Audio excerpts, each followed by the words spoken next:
Assalamualaikum warahmatullahi wabarakatuh. Berikut adalah aksi nyata modul 1.4 budaya positif dari saya Triasih. Assalamualaikum warahmatullahi wabarakatuh. Semangat pagi Bapak Ibu guru hebat dari SD Negeri 1 Tumparan. Bismillah, alhamdulillah, wa syukurillah, wa ni'matillah. Pada pagi hari ini, Rabu tanggal 25 Oktober 2023, kita dapat berjumpa dalam keadaan sehat walafiat, alhamdulillah rabbil alamin. Yang kedua, sholawat serta salam kita haturkan pada junjungan kita Nabi Agung Nabi Muhammad Sallallahu Alaihi Wasallam. Semoga syafaatnya bisa kita terima pada yaumul akhir nanti. Allahumma amin. Pada yang terhormat Ibu Kepala SD Negeri 1 Tumparan, Bu Endah, Bapak Ibu Dewan Guru yang saya hormati, pada pagi hari ini saya akan menyebarkan pemahaman dan penerapan pengalaman budaya positif. Ini pada modul 1.4. Ini sebagai bentuk aksi nyata saya pada modul 1.4.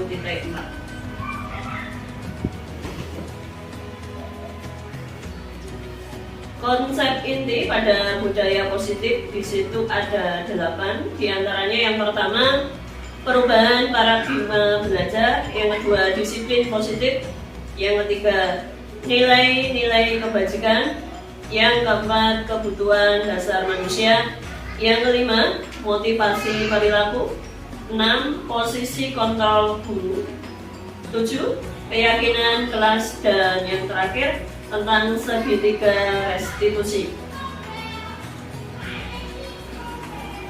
Kita mulai dari paparan yang pertama, pembelajaran dengan paradigma baru. Apa itu pembelajaran dengan paradigma baru? Pembelajaran dengan paradigma baru merupakan pembelajaran yang dirancang berdasarkan prinsip pembelajaran berdiferensiasi, sehingga para peserta didik ataupun murid-murid kita dapat belajar sesuai dengan kebutuhannya berdasarkan tahap perkembangan sesuai teori psikologi modern untuk mewujudkan profil pelajar Pancasila. Di mana di sini ada nilai-nilai profil pelajar Pancasila, di antaranya ada beriman, bertakwa kepada Tuhan Yang Maha Esa dan berakhlak mulia, yang kedua berkebinekaan global, yang ketiga bergotong royong, yang keempat kreatif serta bernalar kritis dan juga mandiri. Selanjutnya masih materi 1, miskonsepsi tentang teori kontrol. Yang pertama, ilusi guru mengontrol murid. Ini ilusi saja, sebenarnya tidak sepenuhnya betul teori ini. Yang kedua, ilusi bahwa kritik dan membuat rasa bersalah mampu menguatkan karakter. Selanjutnya, ilusi bahwa orang dewasa berhak memaksa. Dan yang keempat, ilusi bahwa semua penguatan positif, efektif, dan bermanfaat. Selanjutnya masih di materi 1, mengubah paradigma stimulus respon ke pendekatan teori kontrol. Yang pertama di tabel pertama, stimulus dan respon tentang dunia, dan yang kedua teori kontrol tentang dunia. Realitanya kebutuhan kita semuanya sama ya Bapak Ibu.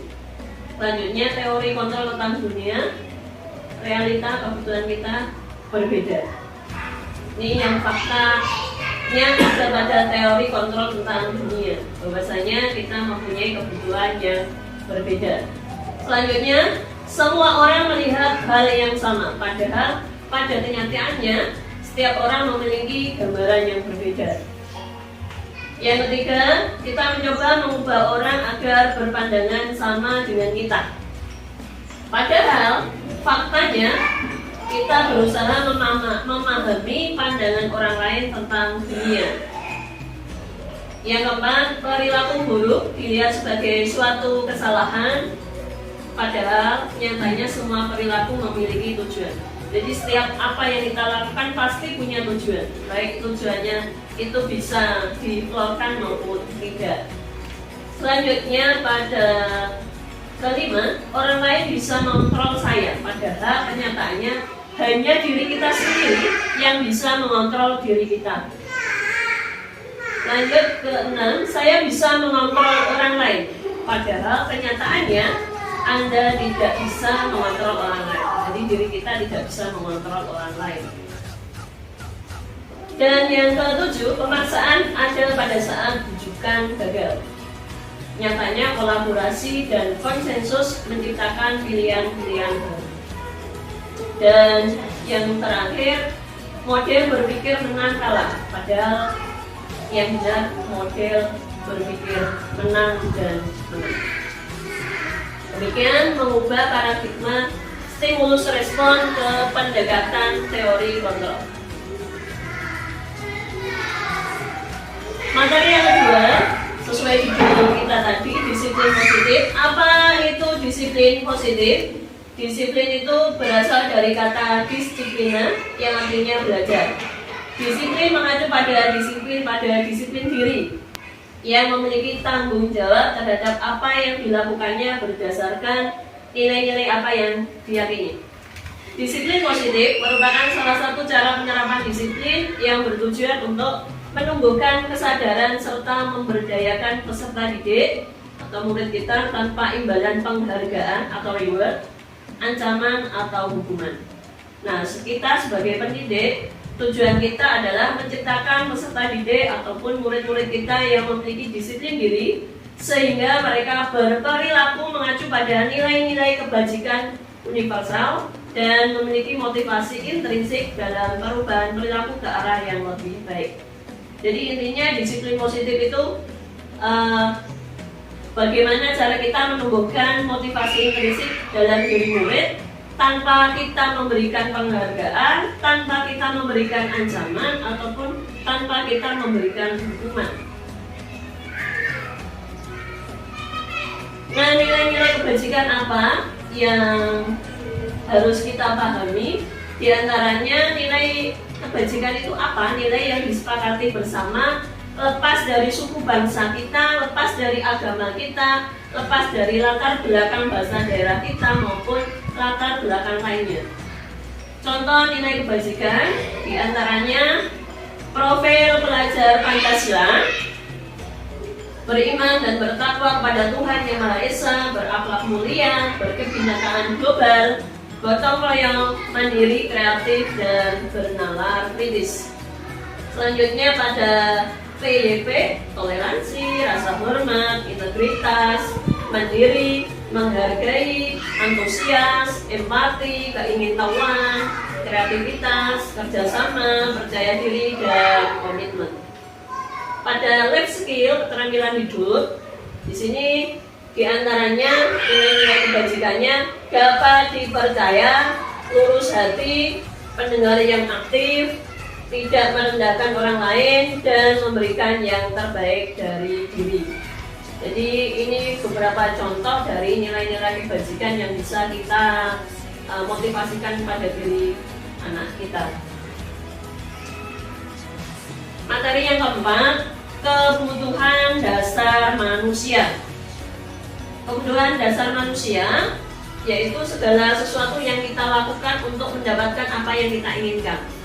Seluruh tindakan yang kita lakukan memiliki tujuan tertentu dan semua usaha terbaik yang kita lakukan adalah dalam rangka agar kebutuhan dasar kita terpenuhi dengan baik.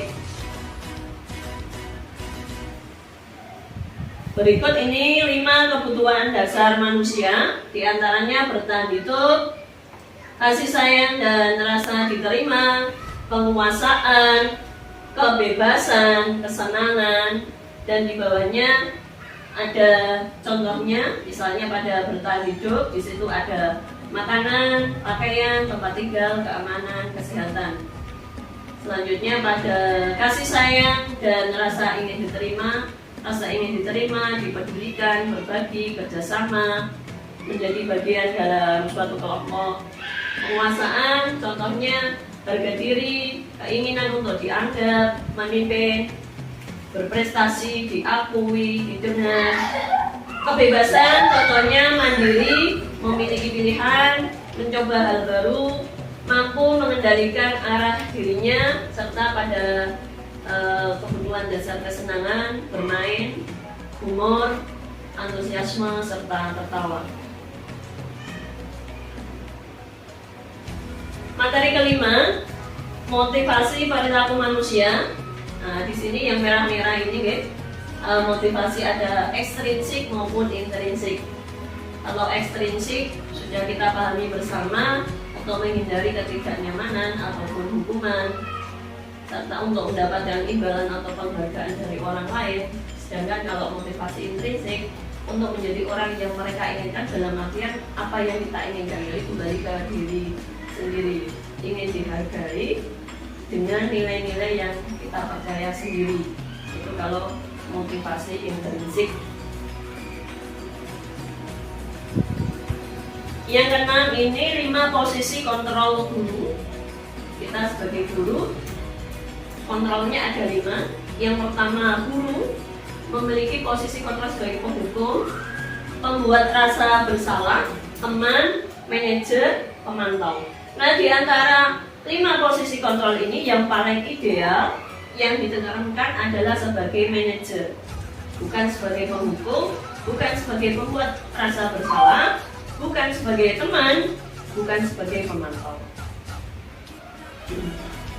Karena dengan kita menggunakan posisi kontrol sebagai guru sebagai manajer maksudnya, nanti murid itu akan lebih mendapatkan posisi merdeka dalam keadaan seutuhnya. Jadi pembelajaran lebih berpihak pada murid, selanjutnya mereka lebih dimerdekakan sesuai dengan kurikulum terbaru kita, yaitu kurikulum merdeka. Berikut ini contoh penerapan 5 posisi kontrol guru, ya. Kasus pertama, kita punya murid tidak lengkap dalam memakai atribut upacara, misalnya tidak pakai topi, tidak pakai dasi, ataupun kaos kakinya keliru, seperti itu. Posisi kontrol guru yang pertama, menyuruh siswa tersebut hormat pada bendera selama 1 jam. Nah, ini termasuk posisi kontrol penghukum. Terus yang kedua, guru kedua ini berkata atau memberikan pernyataan, berapa kali ibu harus memberitahu kamu selalu saja mengecewakan ibu. Nah, pernyataan ataupun kosakata tersebut itu posisi kontrol guru membuat merasa bersalah. Ini posisi kontrol yang kedua tadi. Nah, ini yang paling ideal, posisi kontrol manajer. Dengan pernyataan, apakah kamu tahu kesalahan kamu? Jadi kita tidak mendoktrin langsung kesalahannya apa, tapi kita sebenarnya kita tahu mereka itu bersalah, tapi kita tidak menyalahkan, tapi kita hanya mengorek informasi dari dia sehingga dia juga jujur mau mengatakan kesalahannya. Selanjutnya juga diarahkan agar dia mau memperbaiki kesalahannya tanpa menjudgment dia kamu salah dan seterusnya. Jadi demikian itu termasuk posisi kontrol sebagai manajer. Nah, Bapak Ibu guru yang hebat, coba kita pahami posisi kontrol apakah aku ini. Ini gambar 1, ya. Saya kecewa sekali dengan kamu. Menurut Bapak Ibu, mungkin dari apa yang sudah saya paparkan tadi, ya, ngapunten, mungkin bisa menjawab menurut dengan posisi kontrol apakah dari pernyataan saya kecewa sekali dengan kamu. Mungkin siapa, nggih? Nggih, Bu Satina? Membuat merasa bersalah. Membuat merasa bersalah. Nggih, tepat sekali. Pernyataan ini saya kecewa sekali dengan kamu itu membuat merasa bersalah. Jadi murid secara tidak langsung itu diarahkan kalau dia itu bersalah. Ya, akhirnya sedikit banyak ya tetap merasa bersalah karena dia melakukan kesalahan. Selanjutnya pada slide posisi kontrol apakah aku dengan pernyataan gambar 2 ini kamu tidak pernah melakukannya. Monggo Bapak Ibu nggih, Bu Yana. Penghukum. Posisi kontrol sebagai penghukum. Betul sekali, tepat ya. Karena ini selalu menyalahkan, tapi menyalahkannya lebih ekstrim ya kosakatanya. Kamu tidak pernah benar. Nah, berarti salah terus ya. Kamu tidak pernah benar. Ini berarti posisi kontrol sebagai penghukum. Ini lebih judgementnya lebih tinggi. Jadi anaknya lebih takut kalau ini. Yang ketiga, posisi kontrol apakah aku ini? Apa rencanamu untuk menyelesaikan masalah ini? Ini gambar ketiga. Manager. Nggih, Pak Ros? Manager. Manager, nggih, tepat sekali nggih. Apa rencanamu untuk menyelesaikan masalah ini? Jadi kita mengarahkan dia untuk memahami bahwa dia salah, selanjutnya mengarahkan dia untuk menemukan solusi dari permasalahan yang dia berikan. Jadi ini tanpa membuat dia merasa bersalah. Ini adalah posisi kontrol yang paling tepat. Kita semua mencoba untuk ini. Namun kita lihat dulu dari kasusnya. Kalau kasusnya agak berbeda nih, jelas. Tidak semuanya bisa diterapkan. Jadi ada beberapa mungkin kalau anaknya agak membandel mungkin kita pakai yang agak tapi bukan penghukum ya. Lebih tepatnya mungkin ke pemantau pembuat rasa bersalah teman. Selanjutnya posisi kontrol apakah aku? Ayolah lakukan bunyi bapak ibu. Jadi menyuruh anak itu untuk melakukan hal tersebut demi kita, demi bapak ibu. Slide keempat. Oke? Teman. Pak Uban, sebagai teman. Jadi kita anggap murid itu sebagai teman dengan mengatakan ini. Jadi seakan-akan mereka itu ada janji dengan kita. Terus kita ayolah lakukan demi bapak ya, please. Seperti itu. Jadi ya. Selanjutnya masih ada lagi, ini satu lagi. Sanksi atau konsekuensinya apa? Jadi kita menyatakan, coba sanksi apa? Kalau kamu tidak pakai gaji, kamu tidak pakai topi ya, seperti itu. Mungkin, monggo, Sinten? Oke, bulan? Oke, tepat sekali. Kita guru sebagai pemantau. Bapak Ibu mungkin yang paling ideal itu kan sebagai manajer, tapi dalam kesehariannya jika kita dikasuskan beberapa anak yang punya kasus, mungkin kita tidak sepenuhnya sebagai manajer, itu yang paling ideal. Namun ya kita lihat dulu dari kasus-kasus itu. Terima kasih. Kita lanjutkan materi ke-7. Di sini keyakinan kelas. Di situ ada pertanyaan, mengapa keyakinan kelas bukan peraturan kelas? Lingkup kecil dari sekolah adalah di kelas. Mengapa keyakinan kelas bukan peraturan kelas? Kalau keyakinan kelas itu apa? Nah ini, kalau keyakinan kelas itu adalah pernyataan universal dari beberapa anak di kelas dan kita sebagai guru juga termasuk warga di kelas. Dibuat dalam pernyataan positif sesuai dengan kondisi kelas. Dibuat oleh seluruh warga kelas. Ini kalau bahasa keseharian kita itu kesepakatan kelas. Tapi lebih trennya kalau di sini kita lebih diarahkan ke keyakinan kelas. Sebenarnya itu hasil dari kesepakatan kelas. Tepat sekali jelas. Kesepakatan kelas yang kita buat dari murid-murid kita dan kita. Apa kesepakatan yang disepakati bersama? Nanti saya berikan contoh. Nah, sebelum masuk ke materi 8, ini ada satu contoh pembuatan keyakinan kelas yang sudah saya lakukan.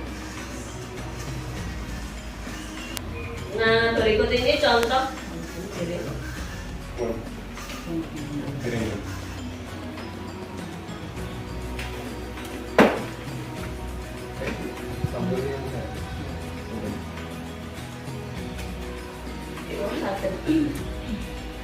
dimatikan, dicoba lagi. Bluetooth mode.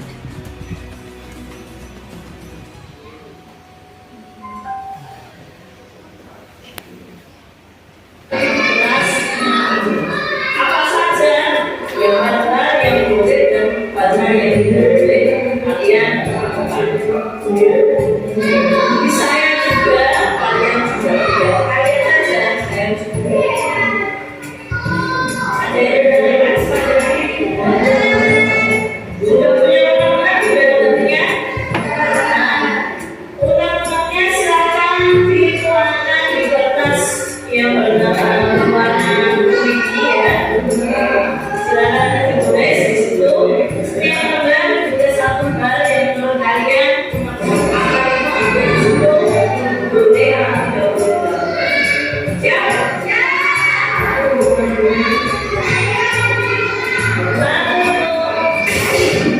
Pegang tangan. Baik, biar konsentrasi dan semangat.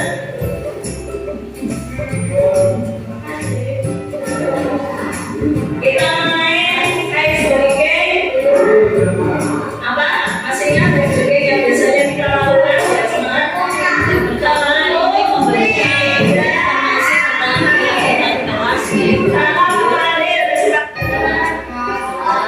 Yang kedua itu ya. Nah ini anak-anak menuliskan hal-hal yang boleh dilakukan dan tidak boleh dilakukan di kelas 6 karena ini keyakinan kalian yang sudah selesai boleh ditambah di kertas ini. Selanjutnya menempelkan hal-hal yang boleh dilakukan dan yang tidak boleh dilakukan. Jadi ini dari anak, benar-benar dari anak kita dari kelas dilepas dulu berikutnya kemudian dijaga.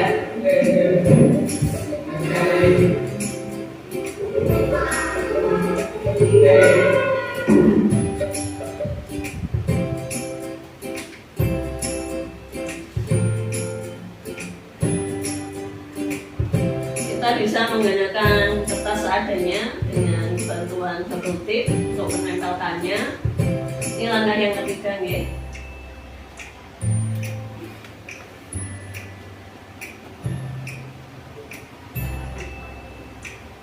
Terima kasih. Kalian sudah. Nah ini dari kalimat-kalimat yang dituliskan anak-anak kita ubah dulu dari kalimat negatif menjadi kalimat positif. Masuk banyak sekali, coba kita hitung bersama. 1, 2, 3, 4, 5, 6, 7, 8, 9, 10, 11. Hal yang sudah ini banyak sekali yang dituliskan kelas 6 karena kelas tinggi ya. Satu anak kemarin ada yang 2, ada yang 3, ada yang 1. Jadi tergantung dari kelasnya. Kita mengubah kalimat negatif di sini tidak boleh datang terlambat. Kita ubah menjadi kalimat positif datang tepat waktu. Selanjutnya yang kedua.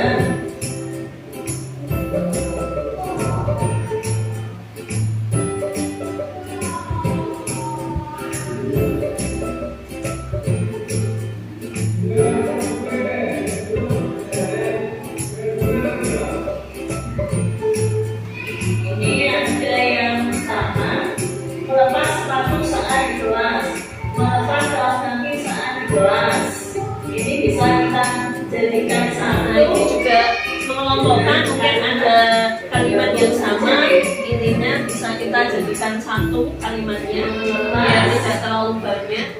Satu,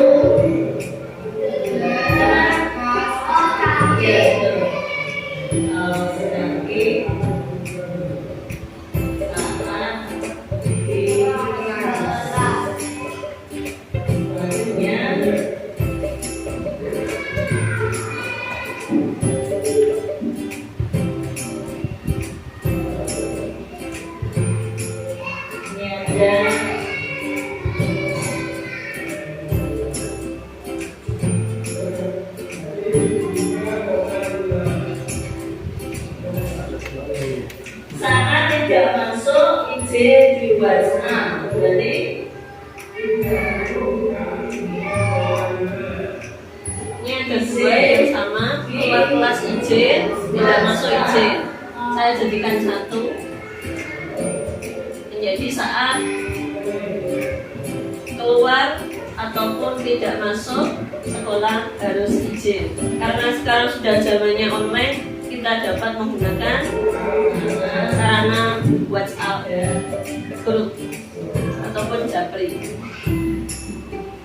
Karena sekarang zamannya IT, ya boleh izin selanjutnya nanti ada izin saat keluar kelas izin.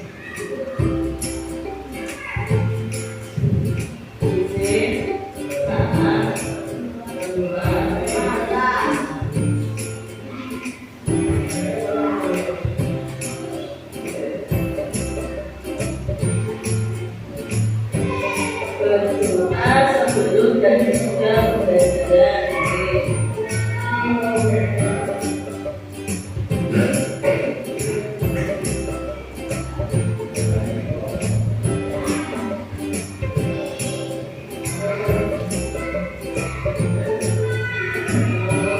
ini karena terlalu banyak kalimat yang ditulis anak-anak, jadi kita ubahnya tidak boleh makan saat jam pelajaran. Ini kalimatnya masih negatif atau sudah positif? Tidak boleh makan saat pembelajaran.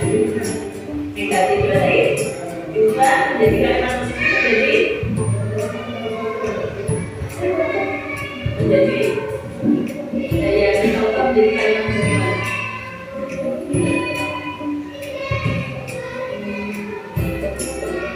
Tidak boleh makan dan minum saat jam pelajaran.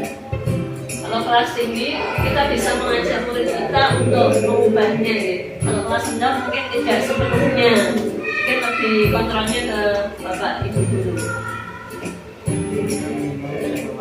Minum saat pembelajaran boleh ya, tidak boleh minum saat pembelajaran. Nah, ini kesepakatannya boleh minum saat pembelajaran. Karena hawanya seperti ini, mungkin pagi saja sudah panas, jadi boleh minum.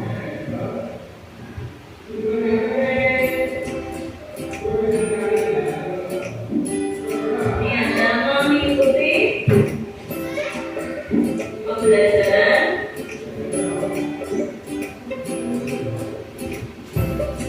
Oke, pembelajaran dengan kamu.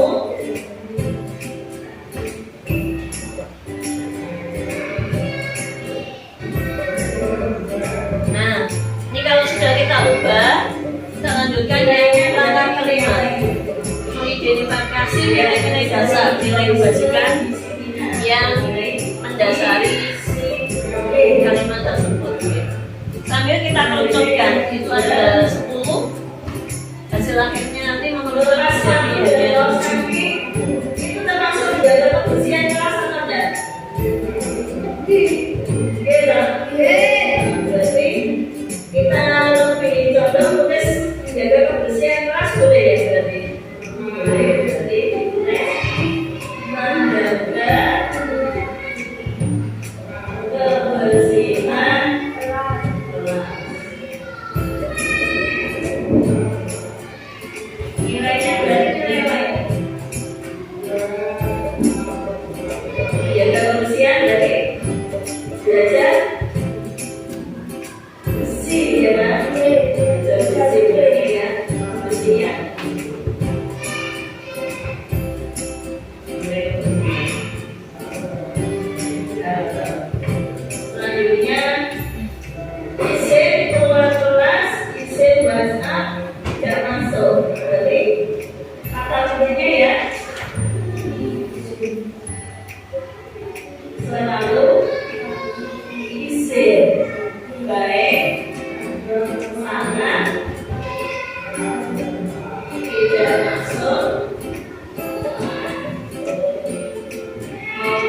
Ini juga kejujuran ya ini ya. Alhamdulillah sudah terbentuk keyakinan kelasnya. Jumlahnya ada berapa di sini Desya? Ya ada 7 ya. Kita pentingkan jadi 7. Silakan penandatanganan keyakinan kelas. Monggo dari Mbak Via. Di penandatanganan keyakinan kelas sebagai tanda bahwasannya. Ya, sementara ini dulu nanti kita susun kembali ke tempat yang lebih baik nanti. Silakan lanjutkan. Mbak Mimi di tempat yang kosong ya. Oke, terima kasih. Lanjut Mbak Risa.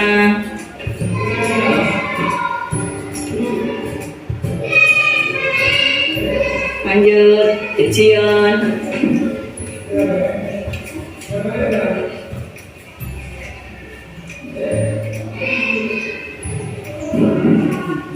Silakan Mas Kolis.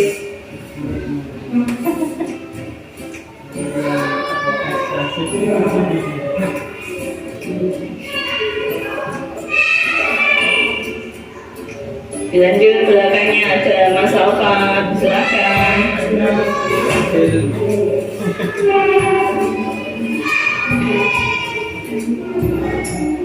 Terima kasih. Lanjut Mas Akram.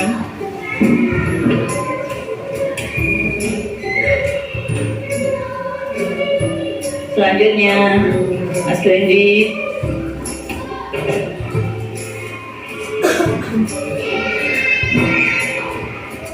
Disusul Mas Randy.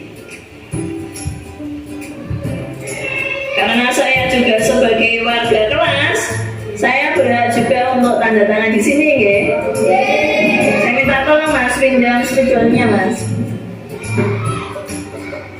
Nah, gurunya juga ikut tanda tangan karena guru juga masuk ke warga kelas. Jadi tidak hanya murid, guru juga.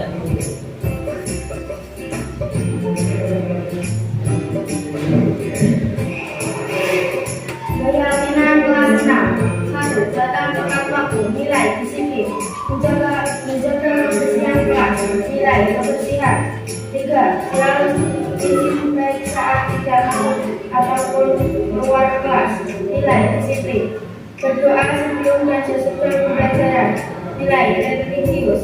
5. Mengikuti pembelajaran dengan penuh tanggung jawab. Nilai tanggung jawab. 6. Membiasakan berkata tolong dan terima kasih. Nilai menghargai menghormati teman. 7. Selalu berbuat baik dan jujur terhadap orang lain. Nilai kejujuran. Terima kasih. Nah, demikian tadi contohnya, ya. Pada hasil akhirnya tadi masih kurang begitu bagus. Mungkin kita bisa mengetik ulang, memprint out, selanjutnya ditandatangani ulang. Tapi yang hasil aslinya tadi kalau bisa jangan dibuang. Sebagai bukti memang langkah-langkahnya sudah kita lakukan, Bapak Ibu. Baik, sebelum kita akhiri ke materi ke-8, biar masih konsentrasi, ya. Saya punya ice breaking. Saya punya permen, ini tadi diberi gula seni, terima kasih. Ini coba saya punya ice breaking seperti ini.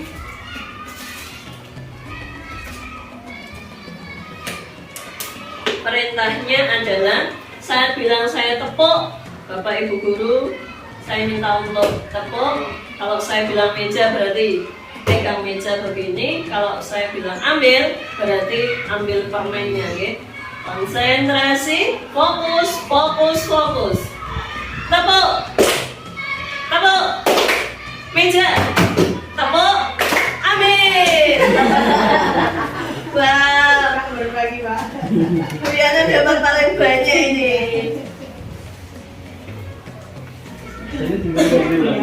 Coba sekali lagi, ya, Bapak Ibu. Terima kasih.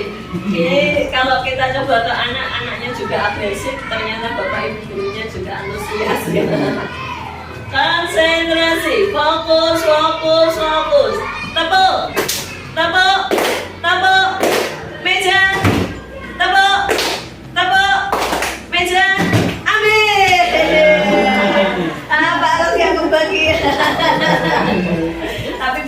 ganti berbagi. Terima kasih Bapak Ibu. Demikian tadi ice breaking kita sejenak dari materi 1 sampai dengan materi ke-7. Kurang lebihnya tadi contoh dari pembuatan keyakinan kelas. Jadi mungkin mulai nanti atau besok Bapak Ibu dari kelas 1 sampai dengan kelas 6 kan bisa membentuk keyakinan kelasnya masing-masing ya. Sebagai bentuk aksi kita setelah disebari pemahaman budaya positif.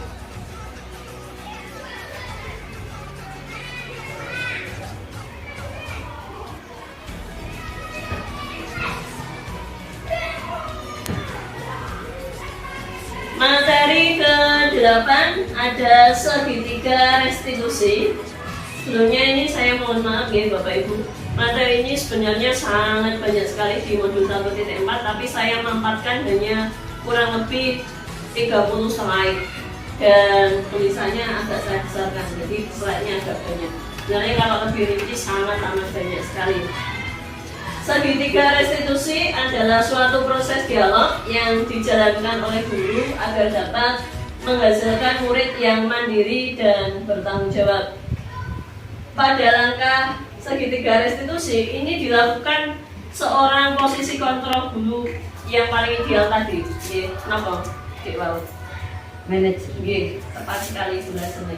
Manajer. Jadi seorang guru yang melakukan posisi kontrol sebagai manajer itu akan melakukan segitiga restitusi ini. Yang pertama, menstabilkan identitas, selanjutnya validasi tindakan yang salah, dan yang terakhir menanyakan keyakinan kelas tadi. Apa keyakinan kelas yang dilanggar? Terus selanjutnya solusinya apa? Jadi dikembalikan lagi ke murid, tapi kita sebagai guru tetap mengarahkan, ya, tidak melepaskan sebegitunya karena murid kita masih SD. Kalau sudah SMA, SMP mungkin kedewasaannya lebih. Nah, ini bedanya hukuman, konsekuensi, dan restitusi. Kalau hukuman tidak terencana, tiba-tiba. Misalnya tadi ada murid tadi yang tidak lengkap atributnya satu upacara, terus dihukum hormat bendera, kan refleks tiba-tiba. Terus murid tidak tahu apa yang akan terjadi, jadi murid tidak bisa mengira-ngira. Pokoknya aku gak ambil topi dikasih hukuman apa ya? Tidak tahu, tidak bisa menebak karena refleks, hukuman itu refleks. Bersifat satu arah dari posisi kontrol yang lebih tinggi ke murid. Yes. Selanjutnya berupa hukuman fisik atau psikis. Kalau fisik jelas terlihat, kalau psikis ini yang kurang lebih bisa sampai ya, ke arah yang kurang berkenan, dendam dan seterusnya ya. Yang kedua, konsekuensi ini terencana, disepakati sesuai aturan. Murid tetap dibuat tidak nyaman karena dia tahu konsekuensinya. Misalnya tidak mengerjakan PR, konsekuensinya menulis PR sebanyak 100 kali misalnya ya, konsekuensinya begitu. Jadi dia tidak nyaman. Sikap guru selalu memonitor murid. Ini kalau konsekuensi dan ini yang namanya paling ideal kepanjangan dari posisi kontrol manajer tadi, yaitu restitusi. Proses menciptakan kondisi bagi murid untuk memperbaiki kesalahan. Jadi intinya murid tidak ditekan kesalahannya, tapi diarahkan.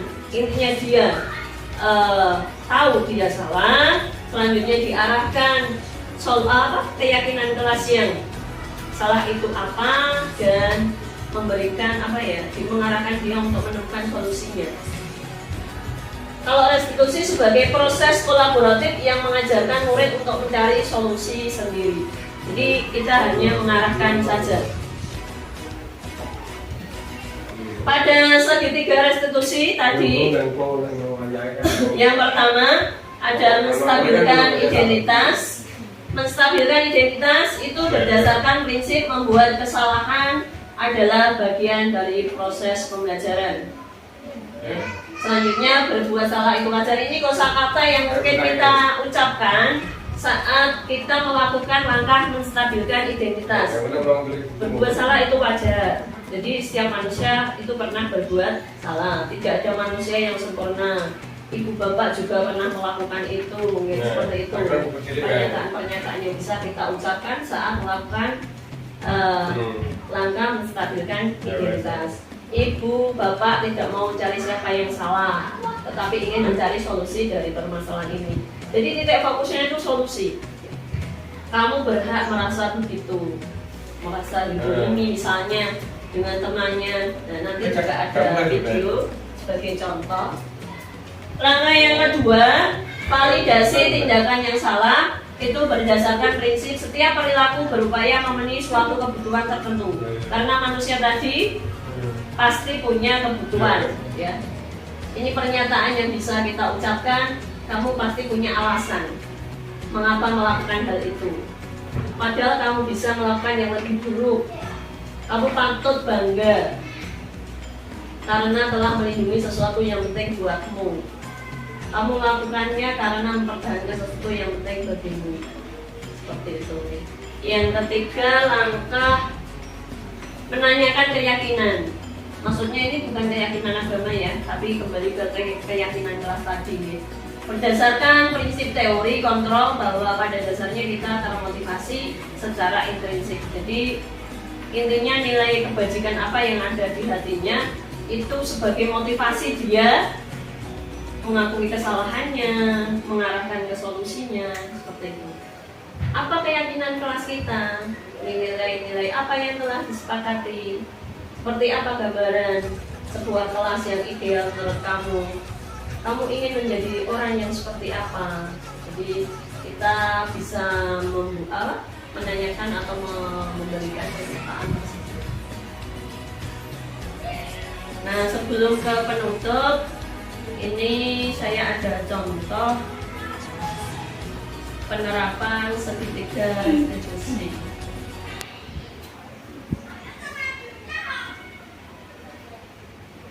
Pada kasus 1, Via adalah anak kelas 6.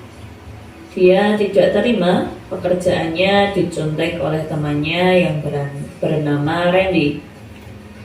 Ia sangat marah serta tidak dapat menahan emosinya. Pada kasus tersebut,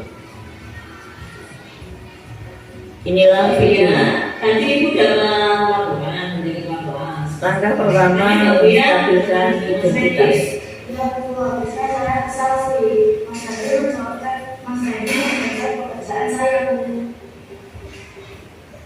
Ibu kalau di posisi Mbak Pia juga akan melakukan hal sama. Nah, sejauh ini, selanjutnya pada dialog ini validasi tindakan yang salah. Ibu menghargai tidak melakukan hal yang risau seperti fisik, memukul ataupun memukulkan atau dengan kaki dan sebagainya. Selanjutnya saya menanyakan keyakinan. Tidak menghargai teman dulu. Nah, apa yang akan Mbak Fia lakukan jika kejadian itu tadi terulang kembali? Mbak Fia akan Lebih sabar lagi dulu. selanjutnya Langsung melaporkan kepada guru di kelas. pada langkah menanyakan keyakinan akhirnya mendapatkan solusi bersama. Jadi nanti kalau bahwasanya Mbak Fia akan lebih bersabar dan jikalau itu terjadi kembali, dia akan melaporkan sendiri kepada saya sebagai guru kelasnya.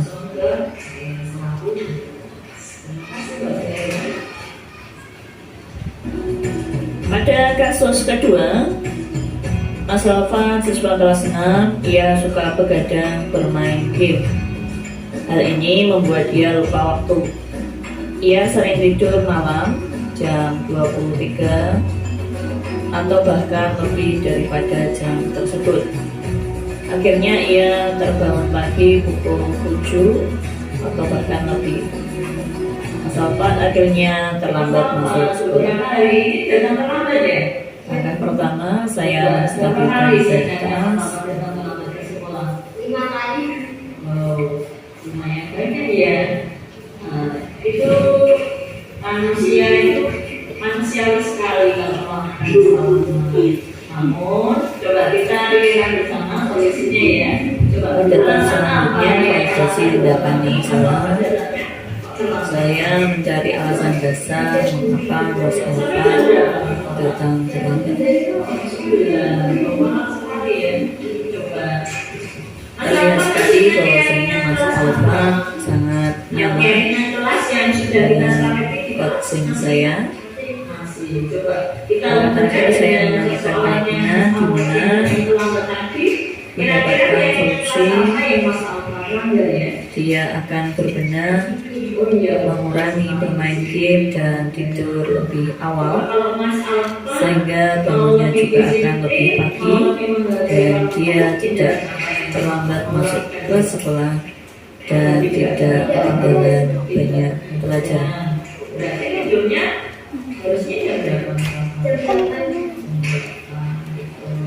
Berarti mainnya Mobile Legends-nya bagaimana? Berarti dikurangi. Iya, setuju tidak dikurangi? Setuju. Biar bangunnya lebih awal. Biasanya Mas Alfa kalau sebelum terlambat ini bangunnya coba. Sebelum terlambat ini bangunnya.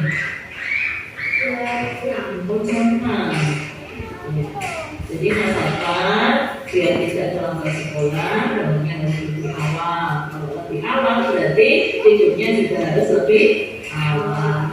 Biasanya dikurangi ya, satu harinya setengah jam saja, jangan terlalu lama. Biar tidak. Demikian langkah menghilangkan pada segitiga resolusi yang saya tangani pada kasus 1 dan kasus 2. Semangat ya.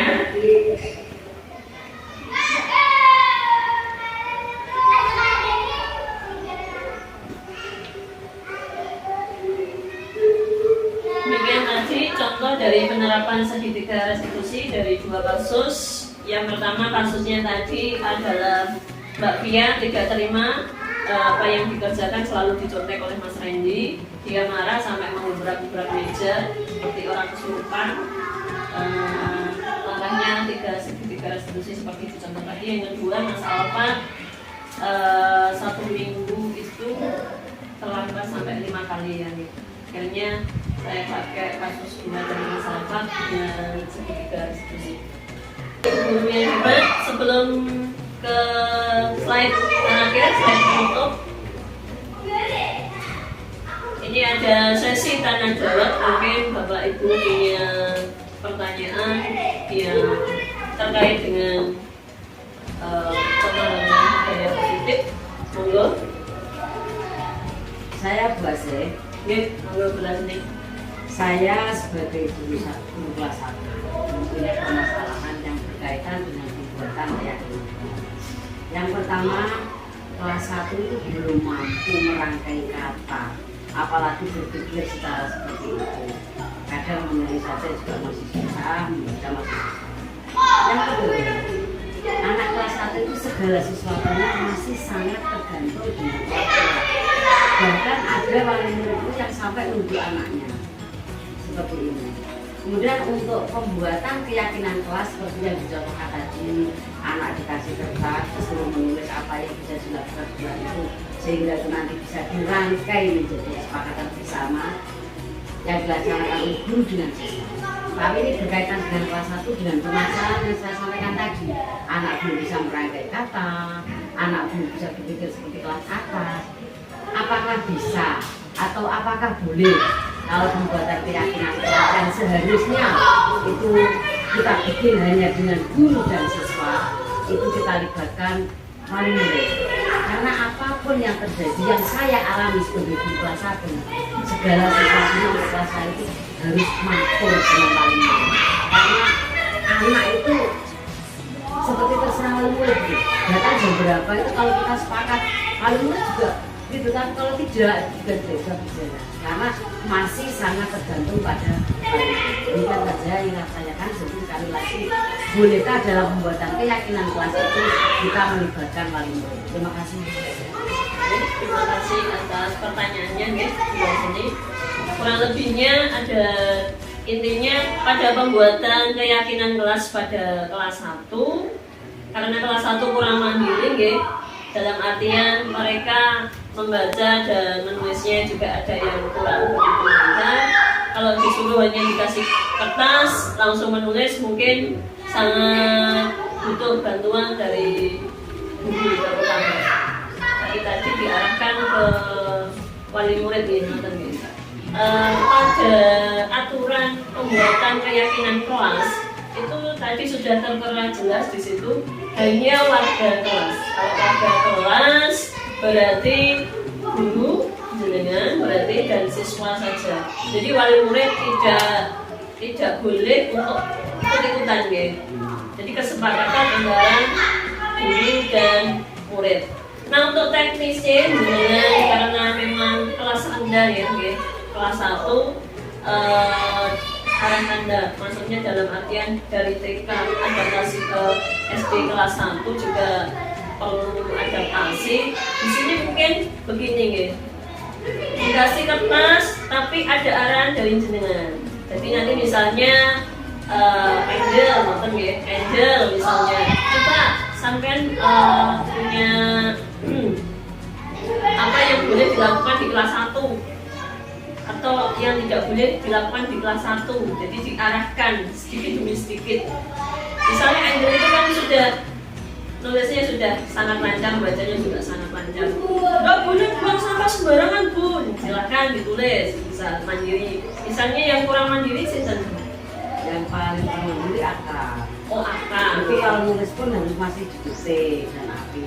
Nah, kalau nulis saya harus bilang SA ya seperti itu. Jadi berarti kita seumpama dia menjawab ini, kita bisa memberikan bantuan berupa mendikte kata-katanya. Bisa. Jadi jenengan berarti kan memang dari basicnya kelas 1 sabarnya banget, dasarnya sabar ngoten ya. Jadi waktunya nanti kalau misalnya di kelas 6 tadi kurang lebih ada 20-an menit, kalau di kelas 1 mungkin 1 jam, bahkan bisa lebih ya. Karena mengarahkan satu-satu, kalau ada yang kurang mandiri tadi satu ya. Kalau seperti Angel mungkin bisa secepat kilat, kalau seperti Aka butuh bantuan jenengan, ya tidak apa-apa, memang stepnya kayak itu.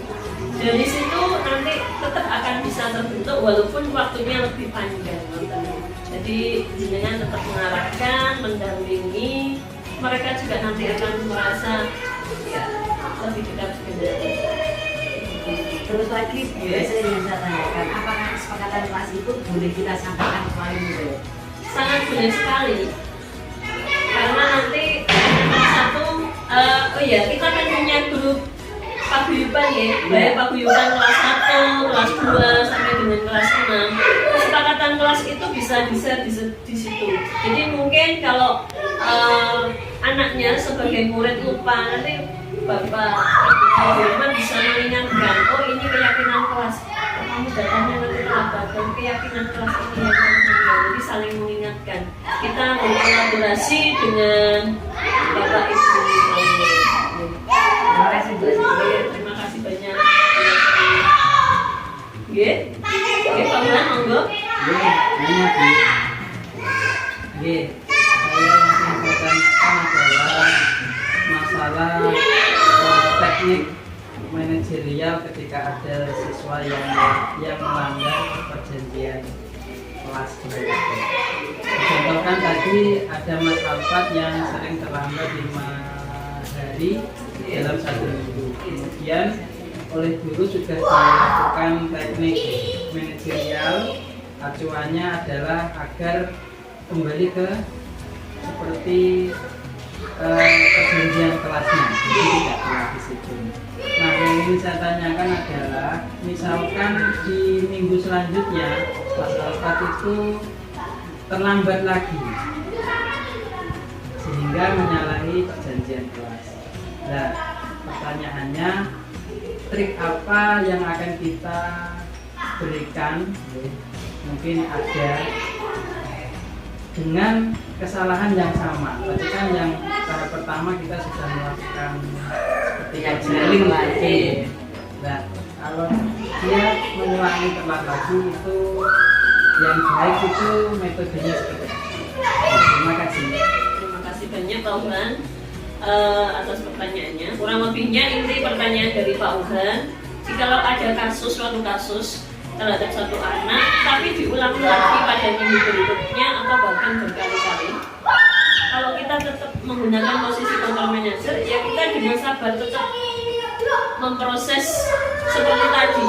Jadi step by stepnya tidak boleh menjudgment, tapi kalau langkah-langkahnya step by stepnya segitiga tadi ya, validasi tindakan yang salah, menstabilkan identitas, selanjutnya menanyakan keyakinan kelas, kita gali terus dari anaknya. Nah kalau ini misalnya kok terus seperti itu, kita bisa menggunakan ini home visit, kita bisa berkunjung ke rumahnya. Sebenarnya ada apa, latar belakang apa sih anak ini kok tetap seperti ini? Mungkin bapak ibunya di rumah terlalu keras atau bahkan terlalu mengabaikan, kurang perhatian orang tua, sehingga dia mencari perhatian dari kita. Mungkin seperti itu. Kemungkinan yang itu kita bisa dapatkan dari home visit. Selanjutnya kita tetap menggunakan posisi kontrol yang paling ideal tadi, yaitu posisi kontrol manager. Memang gurunya harus ekstra sabar kalau menggunakan posisi kontrol ini, Ben. Tapi kalau lebih dari 5 kali berarti ya luar biasa, memang anaknya sudah pasti ada something wrong di sini. Dan kita bisa berkolaborasi dengan bapak ibu guru yang lain, mungkin dekat rumahnya atau mungkin punya pengalaman untuk seperti Bula Seni ya, punya pengalaman untuk menangani kasus-kasus yang berulang pada anak tersebut. Demikian Pak Uhan. Terima kasih kembali Bapak Ibu Guru. Alhamdulillah kita sudah sampai di penghujung materi, yaitu penutup untuk diseminasi hari ini. Dalam penerapan program disiplin positif, hendaknya guru memiliki standar kepribadian, profesional, dan sosial yang baik, di mana guru mampu merefleksi dirinya dalam posisi kontrol saat ini, di mana tadi posisi kontrol yang paling ideal adalah manajer. Itu diutamakan itu dulu, kalau mungkin kurang mungkin bisa memakai posisi kontrol yang lainnya. Bagaimana perjalanan dirinya sebagai among atau manajer yang menuntun murid-muridnya menjadi insan yang mandiri, merdeka, dan bertanggung jawab. Ini sesuai dengan standar nasional pendidikan di negara kita, negara Indonesia. Demikian Bapak Ibu Guru, mungkin ada yang ditanyakan? Tidak ada, cukup. Terima kasih banyak atas perhatian dan waktunya. Kurang lebihnya saya mohon maaf, dan wassalamualaikum warahmatullahi wabarakatuh. Demikian aksi nyata saya pada modul 1.4. Tergerak, bergerak, menggerakkan. Matur thank you. Wassalamualaikum warahmatullahi wabarakatuh.